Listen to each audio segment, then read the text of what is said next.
বিরাজ করে, চরম নিরপেক্ষতা বিরাজ করে। বিষয় মূলের আকর্ষণ থেকে যেমন সর্বদা মুক্ত থাকে, ওই গুণগুলি যিনি অর্জন করেছেন ওই ব্যক্তির ভিতরে নূর মুহাম্মদের ছাপ আছে। আর একটা উপাদান কি? শয়তান মানুষের মনের মধ্যে দেওয়া আছে।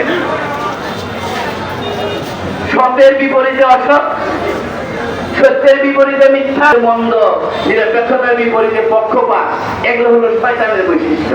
আল্লাহ কোরআন ফাসতাইজ বিল্লাহি মিনাশ শাইতানির রাজিম, আল্লাহ পরিষ্কার করে কোরআনে বলতেছে কার্যক্রম আছে, এগুলো থেকে সরিয়ে তারপরে ইবাদতে আসো।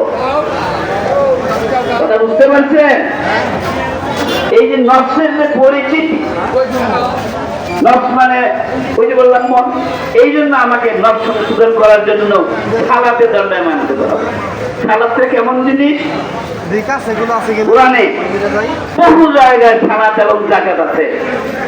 সালাত হচ্ছে সালাতের মেথড টু নতুন স্টাইল অফ রাজত্ব, অসুন্দর, মিথ্যা, পক্ষপাতিত্বমূলক। কথা বুঝতে পেরেছেন?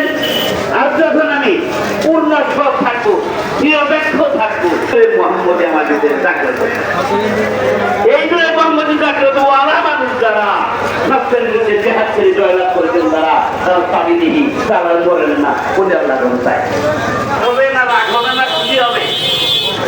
যখন আমাকে দিয়ে ওর কার্য হাসিল করতে পারলো না, যখন সে খুশি হবে না বিরক্ত হবে, খুব বিরক্ত। বিরক্ত হয়, ওটার নাম হলো শয়তানুর রাজিম। নাম হচ্ছে শয়তানুর রাজিম। কথা বলা সূরা মুলুকের 1 নম্বর বাক্যে আমার মুর্শিদ কেবলা সুন্দর ব্যাখ্যা দিয়েছেন। রাজিম শব্দ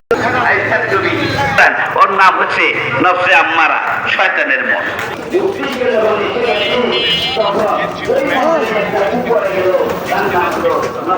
এটার নাম আমানো। সেই প্রতিষ্ঠানে যুগে নিয়ে বলবেন তারা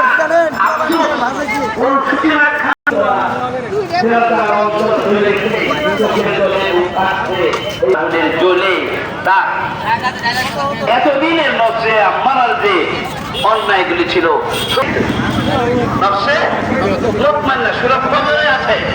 রাসূল বলছেন, আল্লাহ রাসূলকে বলে দিচ্ছেন, হে রাসূল আপনি ওই মানুষটাকে জানাই দেন হায়াতের জান্নাতে থাকে। সূরা কদর 31 তাকে এই কথাটা বলা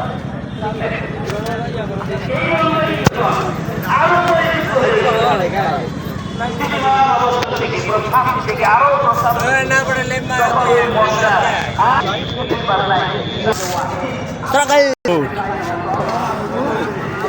ঠিক আছে।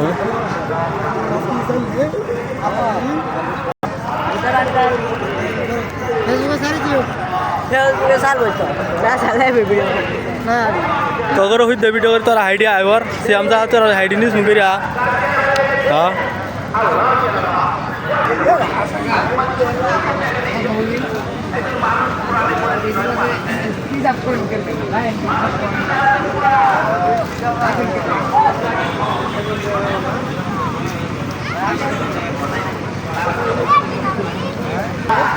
কুমিল্লার বিখ্যাত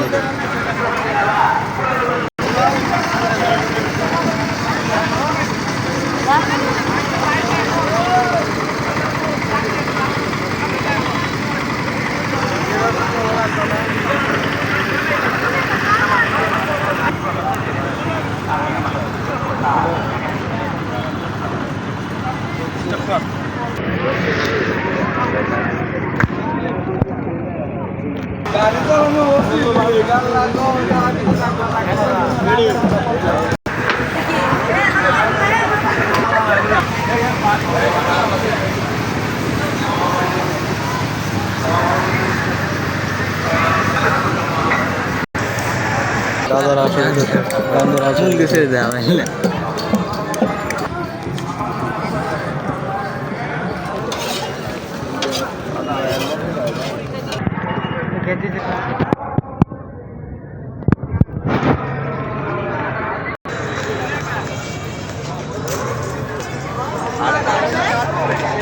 তোমার ফোন দিই, তোমার ফোন বন্ধ কেন? ভিতরে বাইরে কি বিলে নষ্ট হয়েছে? বাইরে একদম মাছ থাকবে